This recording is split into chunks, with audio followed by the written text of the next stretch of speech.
Hello everyone, my name is Nick Sharp, a junior athletic training student from Wilmington College, and in this presentation we are going to take a look at adhesive capsulitis, otherwise known as frozen shoulder. Adhesive capsulitis is a condition that's characterized by stiffness and pain in the shoulder due to the tightening of the shoulder joint capsule. Frozen shoulder reoccurring in the ipsilateral or same side is unusual, but frozen shoulder reoccurring in the contralateral side or the opposite side is not as unusual and can be found relatively often. The bony anatomy of adhesive capsulitis includes the humerus, the acromion process of the scapula, the coracoid process, the clavicle, as well as the shoulder joint capsule and the capsular ligament. And the shoulder joint capsule is what becomes thickened and shrinks in adhesive capsulitis or frozen shoulder. The signs and symptoms are divided into 3 stages. The freezing stage, which any form of shoulder movement causes pain, as well as the range of motion starts to become limited. Next is the frozen stage, hence why it is called frozen shoulder, where the pain starts to diminish, but the shoulder does become stiffer and more difficult to use and maneuver. And lastly, the thawing stage is where range of motion begins to improve in the shoulder itself. Each of these stages lasts months on end, with the entire stage of adhesive capsulitis occurring between 1 and 3 years, depending on the individual. There's also significant pain at night, which can often disturb sleep, and a noticeable decrease in the ability to perform overhead activities as well as everyday tasks such as combing or brushing your hair, buttoning up a shirt, or even reaching behind your back. There's a decrease in that ability. The signs and symptoms begin gradually but worsen over time and then eventually resolve, as I've mentioned before. Predisposing factors of adhesive capsulitis include many different medical conditions and procedures that can prevent the arm from being moved, such as a stroke, a mastectomy, diabetes, hyperthyroidism and hypothyroidism, cardiovascular diseases, tuberculosis, Parkinson's disease, rotator cuff injuries, a broken arm, or adhesive capsulitis on the contralateral side. Also, gender plays a role, as this condition is more prevalent in women as opposed to men. The mechanism of injury for frozen shoulder is not always known, and it is often seen as a result of previous upper arm injuries where the individual chooses not to use the arm due to the amount of pain inflicted. And it develops commonly in injuries that require the arm and shoulder to be immobilized in a cast or a splint or a sling or things of that nature. There's no true mechanism for adhesive capsulitis. Pathology, or the characteristics of this condition, include a decrease in range of motion, and with a decrease in range of motion occurs an increase in pain. So therefore, if an increase of range of motion occurs, then a decrease in pain would henceforth occur. There's little to no movement in the shoulder, as well as the shoulder is very tight. Special tests are mainly just range of motion tests, and the first one is known as the coracoid pain test, which has a sensitivity of 96%, a specificity of 87 to 89%, which equates to a strong clinical value.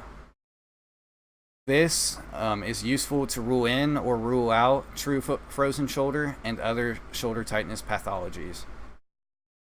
Muscle guarding and active stiffness is commonly found in pseudo frozen shoulder, or otherwise known as fake frozen shoulder. In this coracoid pain test, first, palpate the acromioclavicular, or otherwise known as AC joint, and the anterolateral subacromial area, as well as the coracoid process.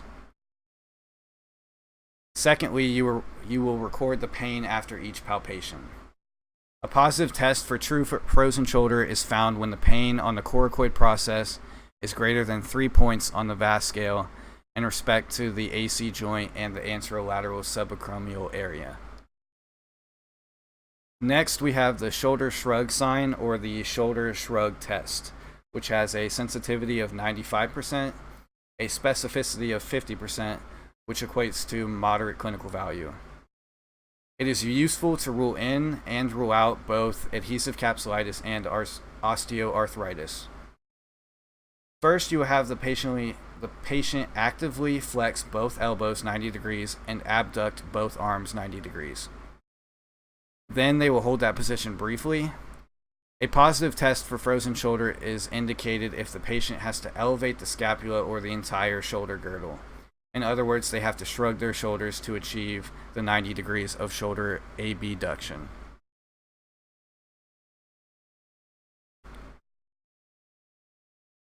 Listed in these physio tutor videos is essentially what I just went over, but I will show how they are performed.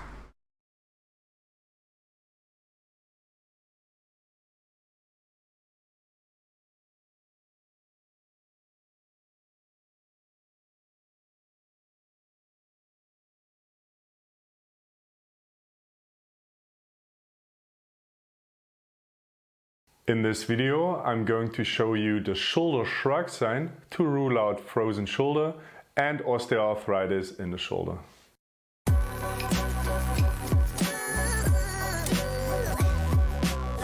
Hi and welcome back to Physio Tutors.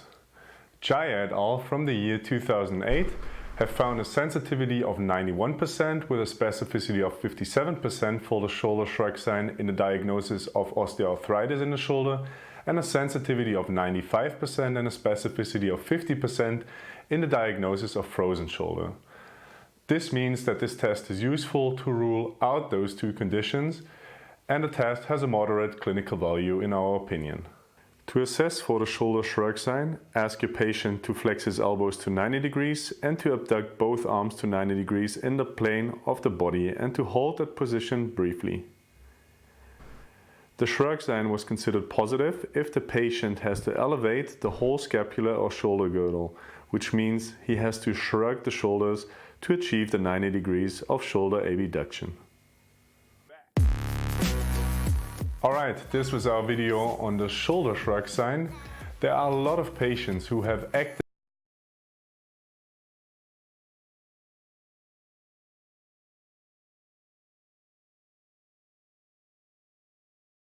This next video helps to determine true or pseudo frozen shoulder and how to provide a differential diagnosis between the two.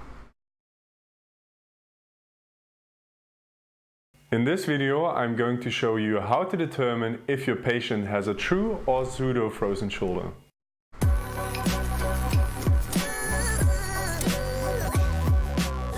Hi and welcome back to Physio Tutors.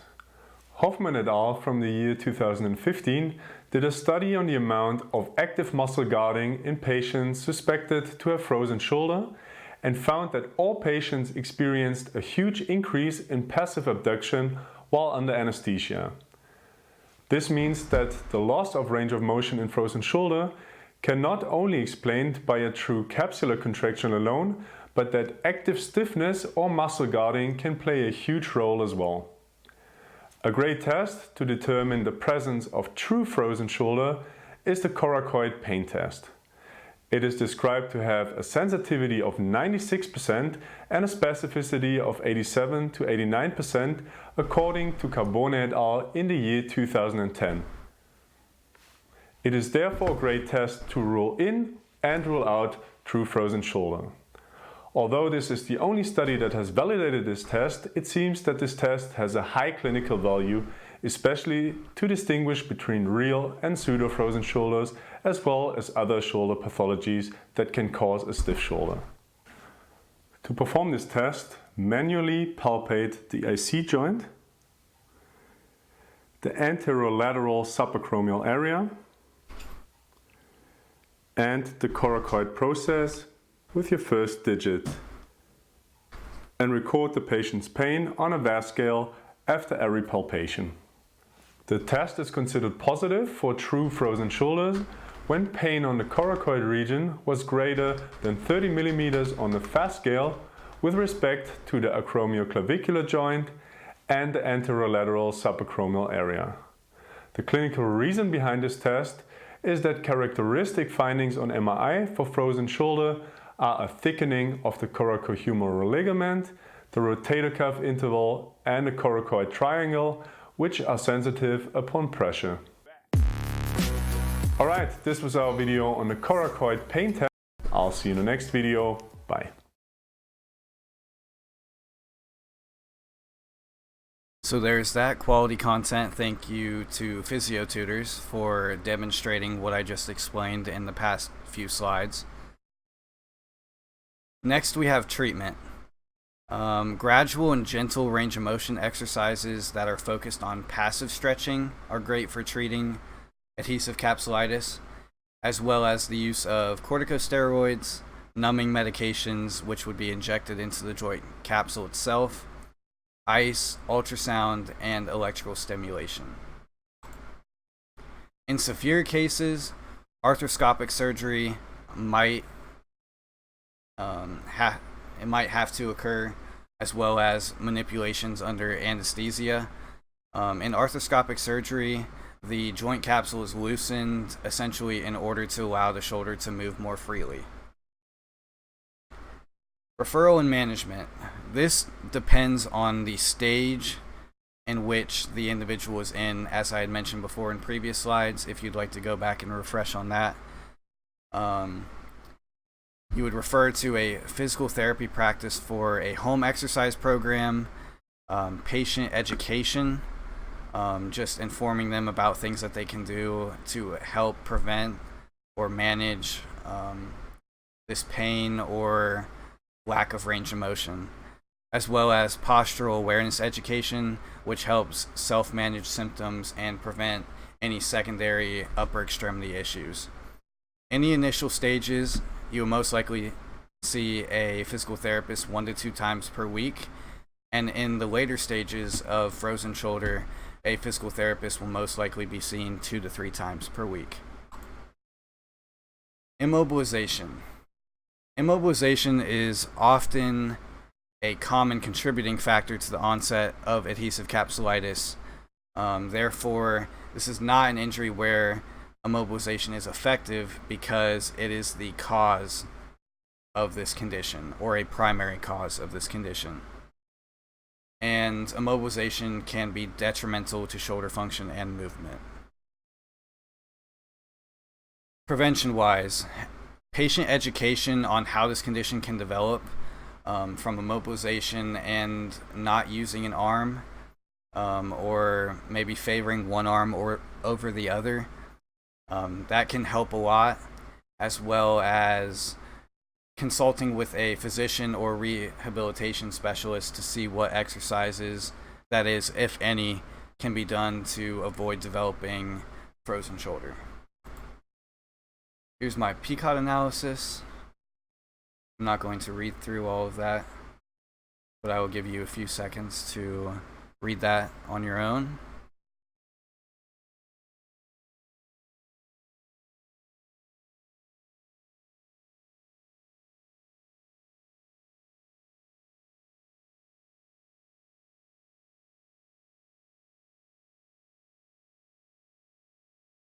Here we have the background and methods, and in this next slide we have the results.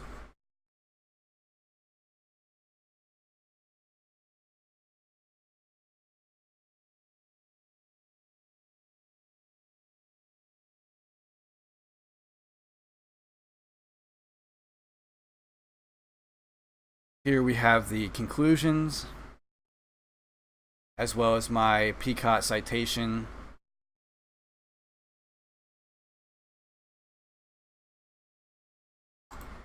And now for PCOT itself. P in PCOT, otherwise known as the population. So there were 75 consecutive patients, which equated to 77 shoulders, with phase 2 idiopathic adhesive capsulitis. However, there was one patient that died prior to the final evaluation, and 3 patients were lost during the follow-up. Next is I in PCOT, which stands for intervention. And in this particular case, there was a treatment used with specific forward-direction shoulder stretching exercise program. In comparison, there were still significant decreases in the pain and motion of the affected side compared to the unaffected contralateral or opposite shoulder. As for the outlook, 64 of the patients reported a satisfactory outcome from the program, 7 were not satisfied with the outcome, and 5 underwent manipulation and or arthroscopic procedures.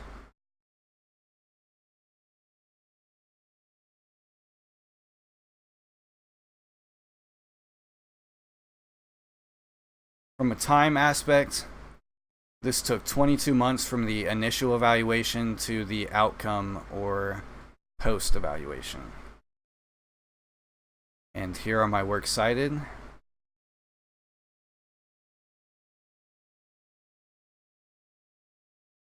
Thank you for listening, and I hope you learned a lot about adhesive capsulitis or frozen shoulder, otherwise known as frozen shoulder.